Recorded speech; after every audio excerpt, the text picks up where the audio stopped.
தலைமையின் சார்பில் நடத்தப்பட்டிருக்க வேண்டிய ஒரு விழா.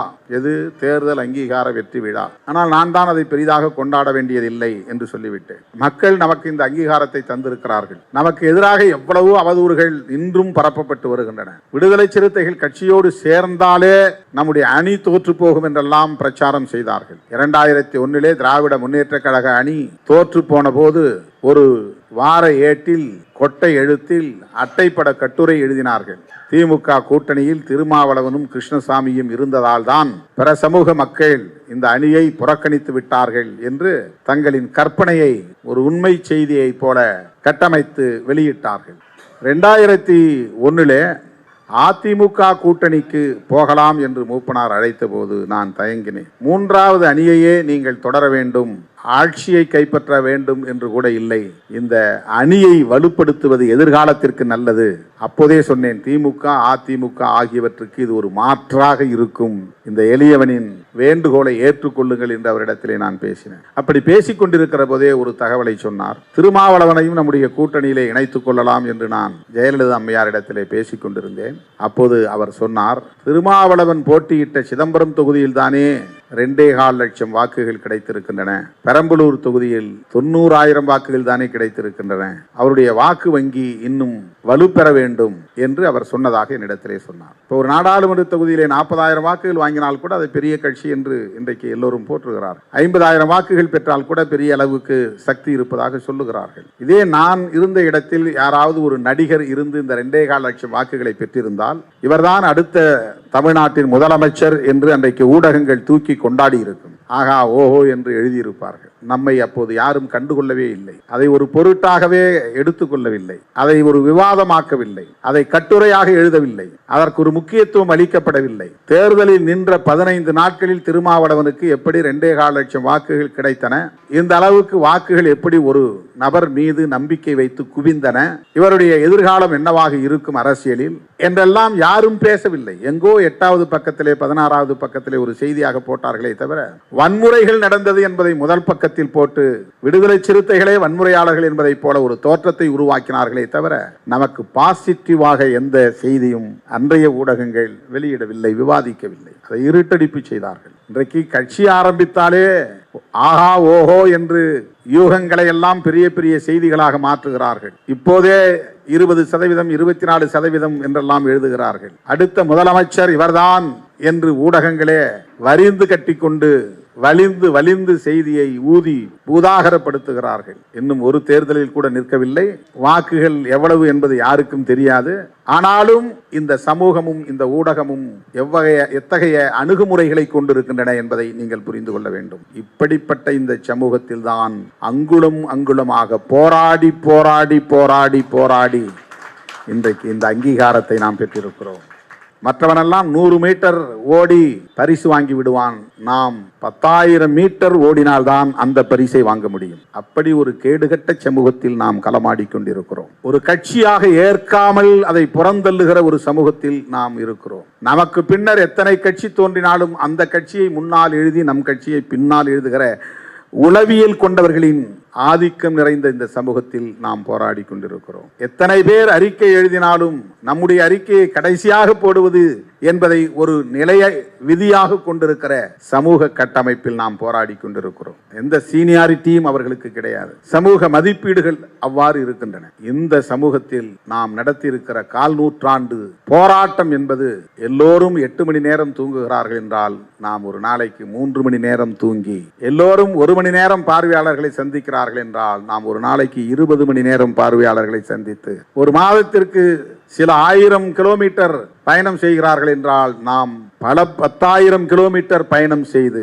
பல நெருக்கடிகளை சந்தித்து, கல்வீச்சு சந்தித்து, சொல்வீச்சு சந்தித்து, ரத்தம் சிந்தி, உயிர் இழந்து, ஆதாரம் இல்லாத அவதூறுகளை சுமந்து, அவமானங்களை சுமந்து, பொறுமையும் சகிப்புத்தன்மையும் அதீதமாக கொண்டு, எல்லா மன உளைச்சலையும் தாங்கிக் கொண்டு, அழுத்தங்களை தாங்கிக் கொண்டு அங்குலம் அங்குலமாக நாம் நகர்ந்து இந்த இடத்தை தொட்டிருக்கிறோம்.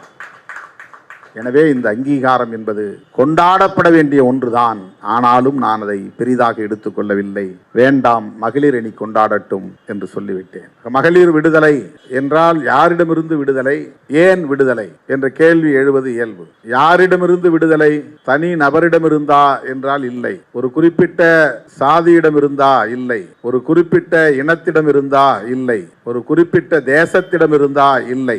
இந்தியா விடுதலை பெற வேண்டும் என்றால் ஆங்கிலேய ஏகாதிபத்திய ஆதிக்கத்திலிருந்து விடுதலை பெற வேண்டும், பிரிட்டிஷ்காரனிடமிருந்து விடுதலை பெற வேண்டும் என்று நாம் சொல்லிவிடுகிறோம். அப்படி என்றால் பெண்கள் விடுதலை பெற வேண்டும் என்றால் எங்கிருந்து விடுதலை, எவரிடமிருந்து விடுதலை என்ற கேள்வி எழுகிற போது மிக இயல்பாக நமக்கு கிடைக்கிற விடை ஆண்களிடமிருந்து விடுதலை என்றுதான் பதில் சொல்வோம். இதனை பெண்களே முழுமையாக ஏற்றுக்கொள்வார்களா என்றால் ஏற்றுக்கொள்ள மாட்டார்கள். ஏனென்றால் ஆண்களால் அவர்களுக்கு பாதிப்புகள் இருக்கின்றன, கொடுமைகள் இருக்கின்றன என்பது உண்மைதான் என்றாலும் ஆண்களும் பெண்களும் சேர்ந்துதான் மனித குலம், ஆண்களும் பெண்களும் சேர்ந்துதான் குடும்பம், ஆணும் பெண்ணும் சேர்ந்துதான் வாழ்க்கை. அப்படி என்றால் விடுதலை என்பது யாரிடமிருந்து?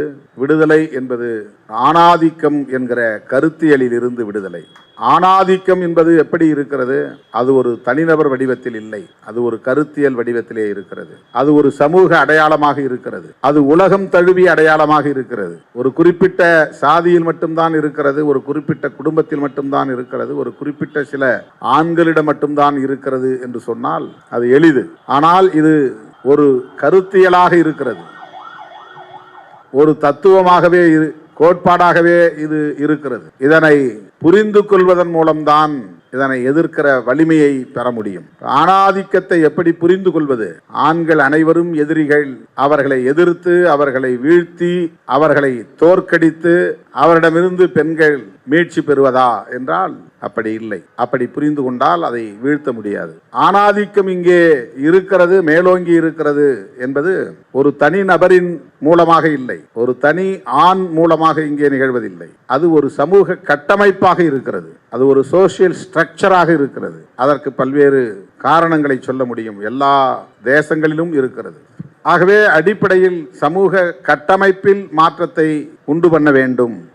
மகளிர் விடுதலை என்பது இன்னொரு மொழியில் சொல்ல வேண்டுமானால் பாலின சமத்துவம் என்பதாகும். பாலின சமத்துவம் என்பது ஆணும் பெண்ணும் சமம் என்கிற பார்வையை குறிக்கும். பெண்ணுக்கு உள்ள உரிமைகளும் ஆணுக்குள்ள உரிமைகளும் சமமாக இருக்க வேண்டும். பெண்ணுக்குள்ள அதிகாரமும் ஆணுக்குள்ள அதிகாரமும் சமமாக அணுகப்பட வேண்டும். வாய்ப்புகள் சமமாக வழங்கப்பட வேண்டும். இந்திய அரசமைப்பு சட்டம் சமத்துவத்தை படைப்பதற்கான ஒரு சட்டம். சமத்துவம் என்பது என்ன?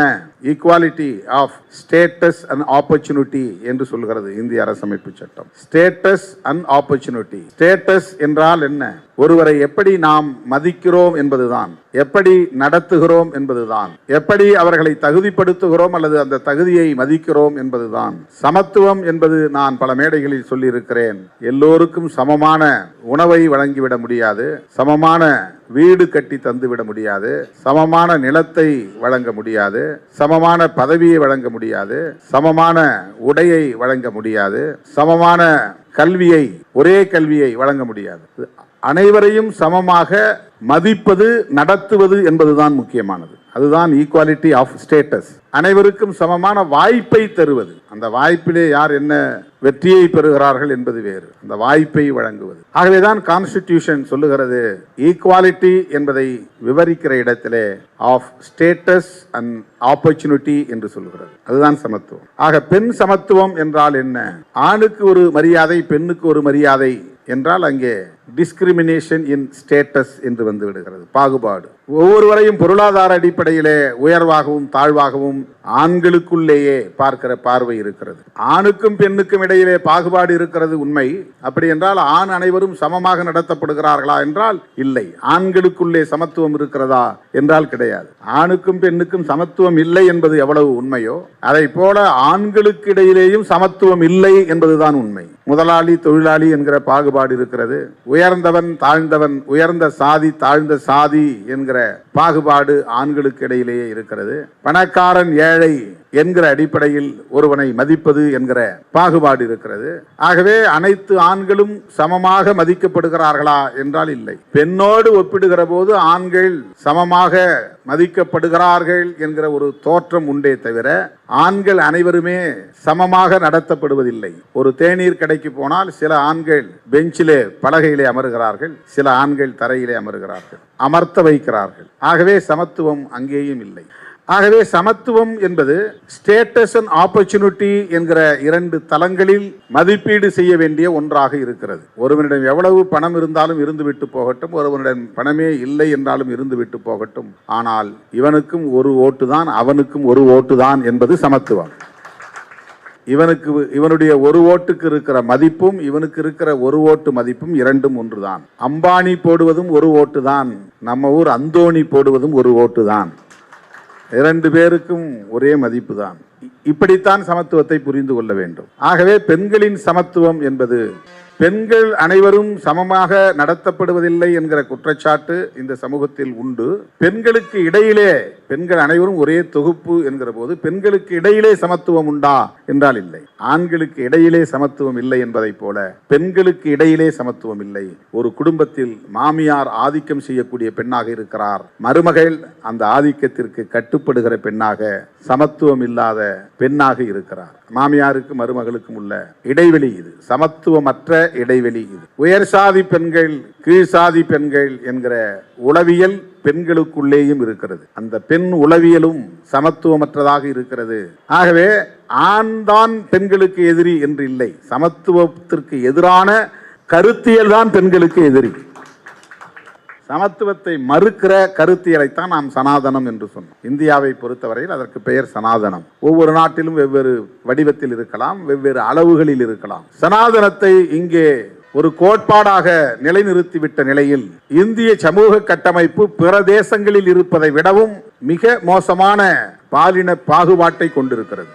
சனாதனத்தை போற்றுகிற ஒரு நூல் மனுஸ்மிருதி. அந்த மனுஸ்மிருதி சொல்லுகிறது மனித குலத்தை 4 வருணங்களாக பிரிக்கிறது. அந்த 4 வருணங்களில் ஒவ்வொரு வருணத்திலும் பெண்கள் உண்டு. பிராமண வருணத்திலும் பெண்கள் உண்டு, பிராமண பெண்கள். சத்திரிய வருணத்திலும் பெண்கள் உண்டு, சத்திரிய பெண்கள். வைசிய வருணத்திலும் பெண்கள் உண்டு, வைசியா பெண்கள். சூத்திர வருணத்திலும் பெண்கள் உண்டு, சூத்திர பெண்கள். ஆனால் மனுஸ்மிருதியின்படி பிராமண பெண்களும் சத்திரிய பெண்களும் வைசிய பெண்களும் சூத்திர பெண்கள் தான். ஆக பிராமண பெண்கள் அந்த பாகுபாடுகளில் இருந்து விதிவிலக்காக இருக்கிறார்கள் என்று சொல்ல முடியாது. அப்படி இல்லை. அனைத்து பெண்களுமே மேலிருந்து கீழ் வரையில் அனைத்து பெண்களுமே, இது கிடைமட்டத்தில் சூத்ரா, வைசியா, சத்ரியா, பிராமணா என்பது கிடைமட்ட கோடு, ஹரிசான்டல். இது வெர்டிக்கல், செங்குத்தாக மேலிருந்து கீழ் வரையில். மேலே இருக்கிற பிராமண பெண்கள், அடுத்து இருக்கிற சத்திரிய பெண்கள், அதற்கடுத்து இருக்கிற வைசியா பெண்கள், அதற்கடுத்து இருக்கிற சூத்ரா பெண்கள், அனைவருமே சூத்திரர்கள் தான். இதை எல்லோரும் சேர்ந்து காப்பாற்றிக் கொண்டிருக்கிறார்கள். எல்லோரும் சேர்ந்து என்றால் ஆணும் பெண்ணும் சேர்ந்து காப்பாற்றிக் கொண்டிருக்கிறார். இந்த பாகுபாட்டை, சமத்துவம் இல்லாத பாலின பாகுபாட்டை ஆண்கள் மட்டும் கட்டி காப்பாற்றவில்லை, பெண்களும் கட்டி காப்பாற்றுகிறார்கள். அது எங்க குடும்ப வழக்கம். அதனால் சாதி மறுப்பு திருமணத்தை ஏற்க மாட்டோம் என்று ஆணும் சொல்லுகிறான், பெண்ணும் சொல்லுகிறான். அதனால் ஆணவ படுகொலை செய்வதை ஆணும் பெண்ணும் சேர்ந்தே பெற்ற பிள்ளையை படுகொலை செய்கிறார்கள். இதை எதற்காக விளக்கி சொல்லுகிறேன் என்றால், இந்த சமத்துவமற்ற சமூக கட்டமைப்பு என்பது ஒரு பொது உளவியலாக இங்கே வளர்ந்திருக்கிறது, நிலைத்திருக்கிறது. அந்த உளவியல் ஒரு கருத்தியலாக இங்கே நிலை பெற்றிருக்கிறது. அந்த கருத்தியலை எதிர்த்து போராடுவது என்பதுதான் மகளிர் விடுதலைக்கான அடிப்படை.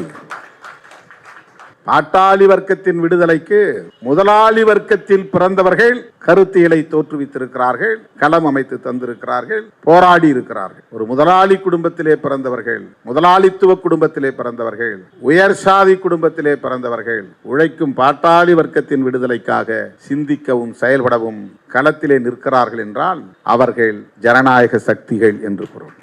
ஆக மகளிர் விடுதலைக்காக புரட்சியாளர் அம்பேத்கர் என்கிற ஆண் மகன், தந்தை பெரியார் என்கிற ஆண், மகாத்மா பூலே என்கிற ஆண், கௌதம புத்தர் என்கிற ஆண், இவர்கள் அனைவருமே பெண்கள் கல்வி பெற வேண்டும், அதிகாரம் பெற வேண்டும், சொத்துரிமை பெற வேண்டும் என்கிற கருத்தியலை முன்வைத்தவர்கள்.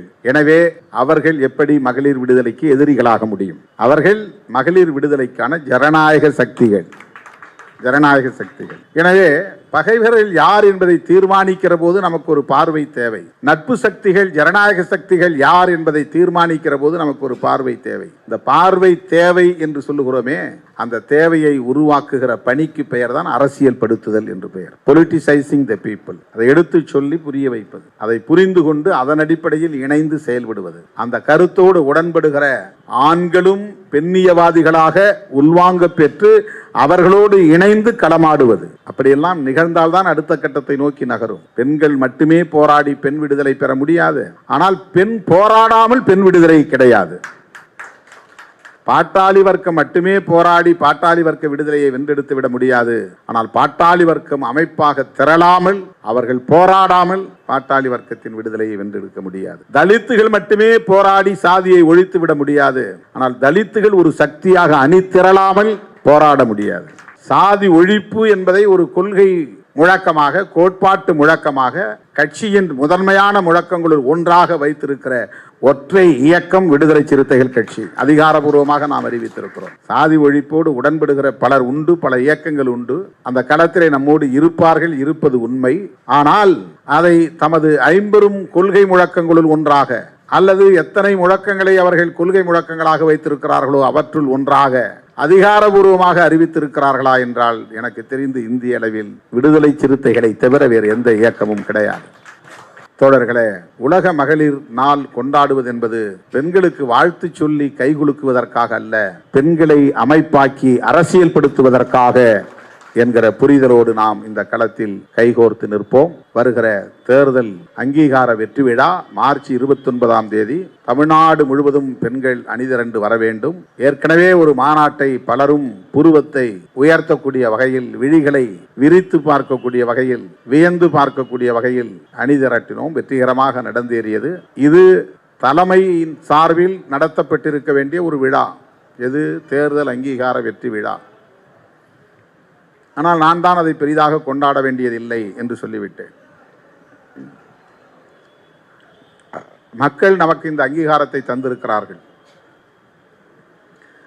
நமக்கு எதிராக எவ்வளவோ அவதூறுகள் இன்றும் பரப்பப்பட்டு வருகின்றன.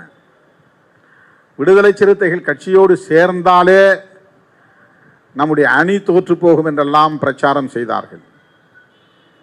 2001 திராவிட முன்னேற்ற கழக அணி தோற்று போன போது ஒரு வார ஏட்டில், கொட்டை எழுத்தில் அட்டைப்பட கட்டுரை எழுதினார்கள்.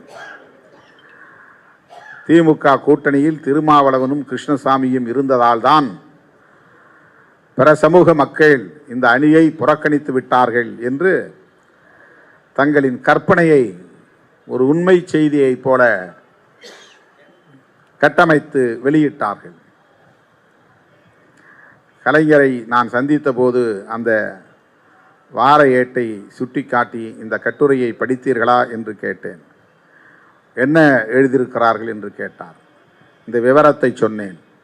அடுத்த நொடியில் அவர் சொன்ன பதில் என்ன தெரியுமா? கடலூர் மாவட்டத்திலே மொத்தம் 9 சட்டமன்ற தொகுதிகள். அந்த 9 சட்டமன்ற தொகுதியிலே 5 இடங்களில் நம்முடைய கூட்டணி வெற்றி பெற்றிருக்கிறது. திமுக விசிக கூட்டணி. அது எப்படி நிகழ்ந்தது என்று கேட்டார். கடலூர் மாவட்டத்தில் நீங்களும் வலுவாக இருக்கிறீர்கள் திமுகவோடு. அதனால்தான் திமுக விசிக இணைப்பு அங்கே வெற்றியை சாத்தியமாக்கி இருக்கிறது. பிற மாவட்டங்களிலும் உங்கள் கட்சியை வலுப்படுத்துங்கள் என்று சொன்னார்.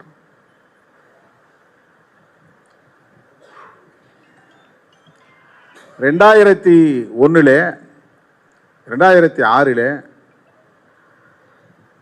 மன்னிக்கும் 2001 தான், 99 முடித்து 2001 அதிமுக கூட்டணிக்கு போகலாம் என்று மூப்பனார் அழைத்த போது நான் தயங்கினேன். 3வது அணியையே நீங்கள் தொடர வேண்டும், ஆட்சியை கைப்பற்ற வேண்டும் என்று கூட இல்லை. இந்த அணியை வலுப்படுத்துவது எதிர்காலத்திற்கு நல்லது. அப்போதே சொன்னேன், திமுக அதிமுக ஆகியவற்றுக்கு இது ஒரு மாற்றாக இருக்கும். இந்த எளியவனின் வேண்டுகோளை ஏற்றுக்கொள்ளுங்கள் என்று அவரிடத்திலே நான் பேசினேன். அப்படி பேசிக்கொண்டிருக்கிற போதே ஒரு தகவலை சொன்னார். திருமாவளவனையும் நம்முடைய கூட்டணியிலே இணைத்துக் கொள்ளலாம் என்று நான் ஜெயலலிதா அம்மையாரிடத்திலே பேசிக்கொண்டிருந்தேன்.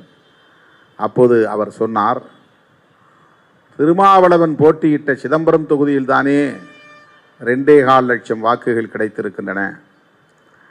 பெரம்பலூர் தொகுதியில் 90,000 வாக்குகள் தானே கிடைத்திருக்கின்றன. அவருடைய வாக்கு வங்கி இன்னும் வலுப்பெற வேண்டும் என்று அவர் சொன்னதாக என்னிடத்திலே சொன்னார். அப்படி என்றால் விடுதலை சிறுத்தைகள் கட்சி 2 இடத்திலே போட்டியிட்டது. சிதம்பரம், பெரம்பலூர். பெரம்பலூரிலே 94,000 வாக்குகள், சிதம்பரம் தொகுதியிலே 2,25,000 வாக்குகள். திருமாவளவன் அந்த கட்சியின் தலைவர் போட்டியிட்ட தொகுதியில் 2.25 லட்சம் வாக்குகள் குவிந்திருக்கின்றன.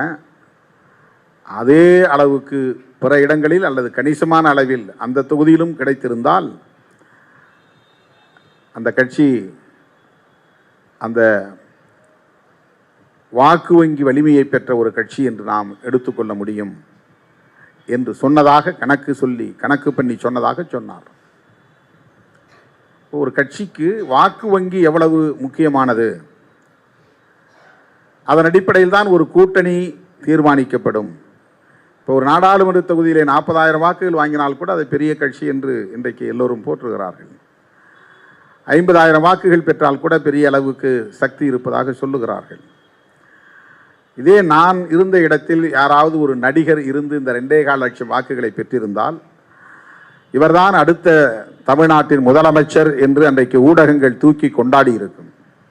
ஆகா ஓஹோ என்று எழுதியிருப்பார்கள். நம்மை அப்போது யாரும் கண்டுகொள்ளவே இல்லை. அதை ஒரு பொருட்டாகவே எடுத்துக்கொள்ளவில்லை. அதை ஒரு விவாதமாக்கவில்லை.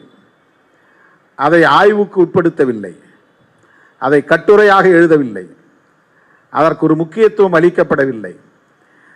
தேர்தலில் நின்ற 15 நாட்களில் திருமாவளவனுக்கு எப்படி 2.25 லட்சம் வாக்குகள் கிடைத்தன, இந்த அளவுக்கு வாக்குகள் எப்படி ஒரு நபர் மீது நம்பிக்கை வைத்து குவிந்தன, இவர் மீது உள்ள எதிர்பார்ப்பு என்ன, இவர் மீது உள்ள நம்பிக்கை என்ன, இவருடைய எதிர்காலம் என்னவாக இருக்கும் அரசியலில் என்றெல்லாம் யாரும் பேசவில்லை. எங்கோ 8வது பக்கத்திலே 16வது பக்கத்திலே ஒரு செய்தியாக போட்டார்களே தவிர வன்முறைகள் நடந்தது என்பதை முதல் பக்கத்தில் போட்டு விடுதலை சிறுத்தைகளே வன்முறையாளர்கள் என்பதைப் போல ஒரு தோற்றத்தை உருவாக்கினார்களே தவிர நமக்கு பாசிட்டிவாக எந்த செய்தியும் அன்றைய ஊடகங்கள் வெளியிடவில்லை, விவாதிக்கவில்லை. அதை இருட்டடிப்பு செய்தார்கள்.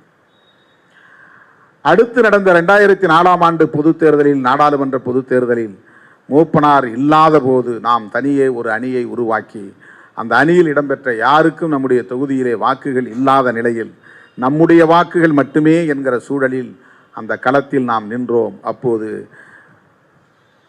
1999 பெற்ற வாக்குகளை விட 30,000 வாக்குகள் கூடுதலாக பெற்றோம். 2,55,000 வாக்குகள் பெற்றோம். அன்றைக்கும் தமிழ்நாட்டு ஊடகங்களோ அரசியல் களத்தில் உள்ளவர்களோ அதை ஒரு பொருட்டாக எடுத்துக்கொள்ளவில்லை. இன்றைக்கு கட்சி ஆரம்பித்தாலே ஆஹா ஓஹோ என்று யூகங்களை எல்லாம் பெரிய பெரிய செய்திகளாக மாற்றுகிறார்கள். இப்போதே 20%, 24% என்றெல்லாம் எழுதுகிறார்கள். அடுத்த முதலமைச்சர் இவர்தான் என்று ஊடகங்களே வரிந்து கட்டிக்கொண்டு வலிந்து செய்தியை ஊதி பூதாகரப்படுத்துகிறார்கள். இன்னும் ஒரு தேர்தலில் கூட நிற்கவில்லை. வாக்குகள் எவ்வளவு என்பது யாருக்கும் தெரியாது. ஆனாலும் இந்த சமூகமும் இந்த ஊடகமும் எத்தகைய அணுகுமுறைகளை கொண்டிருக்கின்றன என்பதை நீங்கள் புரிந்து கொள்ள வேண்டும். இப்படிப்பட்ட இந்த சமூகத்தில் தான் அங்குலம் அங்குலமாக போராடி போராடி போராடி போராடி இன்றைக்கு இந்த அங்கீகாரத்தை நாம் பெற்றிருக்கிறோம்.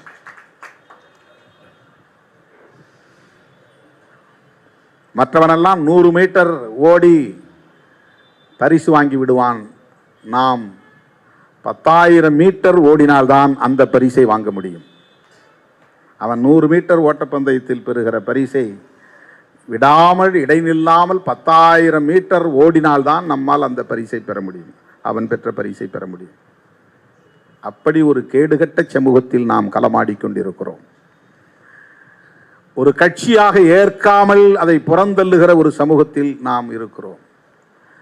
நமக்கு பின்னர் எத்தனை கட்சி தோன்றினாலும் அந்த கட்சியை முன்னால் எழுதி நம் கட்சியை பின்னால் எழுதுகிற உளவியல் கொண்டவர்களின் ஆதிக்கம் நிறைந்த இந்த சமூகத்தில் நாம் போராடி கொண்டிருக்கிறோம்.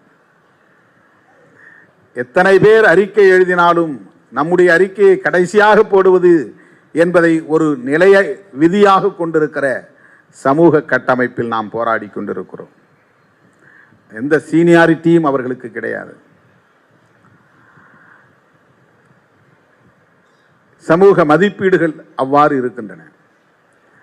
இந்த சமூகத்தில் நாம் நடத்தியிருக்கிற 1/4 நூற்றாண்டு போராட்டம் என்பது, எல்லோரும் 8 மணி நேரம் தூங்குகிறார்கள் என்றால் நாம் ஒரு நாளைக்கு 3 மணி நேரம் தூங்கி, எல்லோரும் 1 மணி நேரம் பார்வையாளர்களை சந்திக்கிறார்கள் என்றால் நாம் ஒரு நாளைக்கு 20 மணி நேரம் பார்வையாளர்களை சந்தித்து, ஒரு மாதத்திற்கு சில 1000 கிலோமீட்டர் பயணம் செய்கிறார்கள் என்றால் நாம் பல 10,000 கிலோமீட்டர் பயணம் செய்து